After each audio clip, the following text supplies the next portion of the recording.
আমরা পিপুলস ব্রিগেডের পক্ষ থেকে গত প্রায় 4 মাসের বেশি সময় ধরে এই যে স্পেশাল ইন্টেনসিভ রিভিশন বা এসআইআর প্রক্রিয়া চলছে তা বাতিলের দাবিতে, তা বন্ধের দাবিতে নিরঙ্কুশ প্রচার চালিয়ে যাচ্ছি এই পশ্চিমবাংলার বিভিন্ন জেলার গ্রামে গ্রামে, এবং বিশেষত সেই জেলাগুলিতে যেখানে একটা স্বাভাবিক প্রেডিকশন রয়েছে সব থেকে বেশি মানুষের নাম কাটা যাওয়া।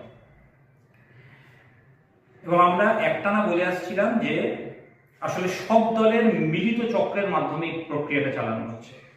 আজকে যে কারণে এখানে কথা বলা সেটা হচ্ছে যে আজকে সকালবেলায় আমাদের পার্টির দুই নেতৃত্ব, কমরেড দেবাজ্যোতি চক্রবর্তী এবং কমরেড সৌগত দত্ত, তারা মুর্শিদাবাদে এসআইআর বাতিলের জন্য যে আমরা আন্দোলন করছি তার জন্য প্রচার চালাচ্ছিলেন, ঘরে ঘরে গিয়ে প্রচার চালাচ্ছিলেন, রাস্তায় রাস্তায় ঘুরে ঘুরে। সেখান থেকে তৃণমূলের গুন্ডারা ওই এলাকার পঞ্চায়েতের প্রধানপতি, এখন তো প্রধানপতি কনসেপ্টটাও পশ্চিমবাংলায় চলে এসছে, তো সেই পঞ্চায়েতের প্রধানপতি তার নেতৃত্বে একেবারে তৃণমূলের গুন্ডারা তাদের দুজনকে কিডন্যাপ করেন এবং তাদের বক্তব্য একটাই ছিল যে এসআইআর বাতিল করার দাবি কেন পিপুলস ব্রিগেড করছে।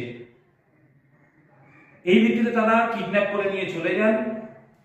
প্রায় ঘন্টাখানেক পরে রেজিনগর থানার পুলিশ এসে আমাদের এই দুই কমরেডকে অ্যারেস্ট করেছিল। আমাদের একাধিক উকিল রেজিনগর থানার ওসির সাথে কন্ট্যাক্ট করেছেন, তিনি কোন রকম জানকারি আমাদেরকে দিচ্ছেন না, আমাদের উকিলদেরকে। প্রথমে তিনি শুধু এটুকু বলেন যে না, ওখানে একটা সেন্সিটিভ ইস্যু নিয়ে একটু ঝামেলা হয়ে গিয়েছিল, তাই আমরা রেস্কিউ করে এসেছি। তারা পরিষ্কার বলেন, তিনি নিজে রেজিনগর থানার ওসি শ্রীযুক্ত উৎপল দাস, তিনি নিজে আমাদের উকিলকে বলেন যে আমরা রেস্কিউ করে এনেছি, অর্থাৎ যে কিডন্যাপ করা হয়েছিল সেটা তিনি স্বীকার করেন। এরপর থেকে তিনি আর ফোন ধরছেন না, কারোর সাথে কথা বলছেন না। আমরা এই মুহূর্তে জানতে পারছি যে সেখানকার যে লোকাল বিভিন্ন খবরের কাগজ বা চ্যানেলের রিপোর্টার, তাদেরকেও ঢুকতে দেওয়া হচ্ছে না, কারোর সাথে কোনো কমিউনিকেশন করা হচ্ছে না। আমাদের ওখানকার লোকাল উকিলদেরকে থানায় ঢুকতে দেওয়া হয়নি, কারোর সাথে কোনো কমিউনিকেশন নেই। আমাদের কমরেডদের ফোন, বাইক সেগুলো সিজ করা হয়েছে। এই পরিস্থিতিতে দাঁড়িয়ে আমরা তিনটি কথা বলতে চাই। আমরা প্রথম থেকে বলে এসেছি যে কংগ্রেস এই এসআইআর দাবি করেছে, বিজেপি সরকার সেটা চালু করেছে, আর এ রাজ্যে তৃণমূল সরকার সেটাকে লাগু করছে। একেবারে পরিকল্পিতভাবে বিএলওদেরকে ঘরে ঘরে নিয়ে গিয়ে ফর্ম ফিল আপ করানো, এসআইআর প্রক্রিয়াটাকে চালানো, এটা তৃণমূল দলটা করেছে। আর আজকে আসলে এসআইআর বিরোধিতার একটা নাটক করছেন মমতা ব্যানার্জি, এটা সম্পূর্ণ একটা নাটক। আজকের ঘটনায় সেই মুখোশ সম্পূর্ণ খুলে গেল যে যারা এসআইআর বাতিলের দাবিতে লড়াই করছেন, ওরা তাদেরকে মমতা ব্যানার্জি তার গুন্ডাদেরকে দিয়ে কিডন্যাপ করাচ্ছে এবং পুলিশ দিয়ে তাদেরকে অ্যারেস্ট করাচ্ছে। আমরা এই মুহূর্তে ভেতর থেকে খবর পাচ্ছি,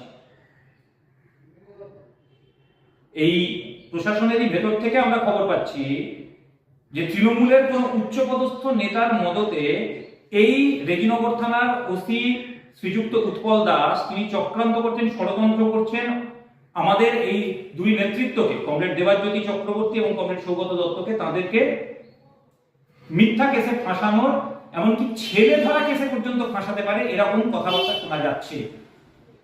এরকম নির্দেশ তার উপর দেওয়া হয়েছে।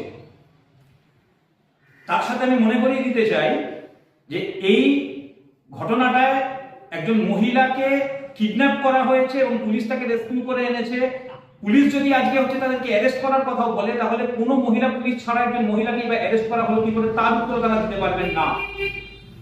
তাই আমরা বলছি অবিলম্বে এই সমস্ত ষড়যন্ত্র চক্রান্ত বন্ধ করে আমাদের পিপুলস ব্রিগেডের নেতৃত্ব কমরেড দেবাজ্যোতি চক্রবর্তী এবং কমরেড সৌগত দত্তকে নিঃশর্ত মুক্তি দিন, না হলে পরিণাম খুব ভালো দিকে যাবে না। তার সাথে আমরা বলছি এসআইআর এর বিরুদ্ধে যে সংগ্রাম পিপুলস ব্রিগেড চালাচ্ছে সেটা চালাবে, কোনো শক্তি আমাদের আটকাতে পারবে না। যত আমাদের ধরবে মারবে তত আমাদের শক্তি বাড়বে, তত আমাদের আন্দোলনের শক্তি বাড়বে, এটা আপনারা মনে রাখুন। নমস্কার।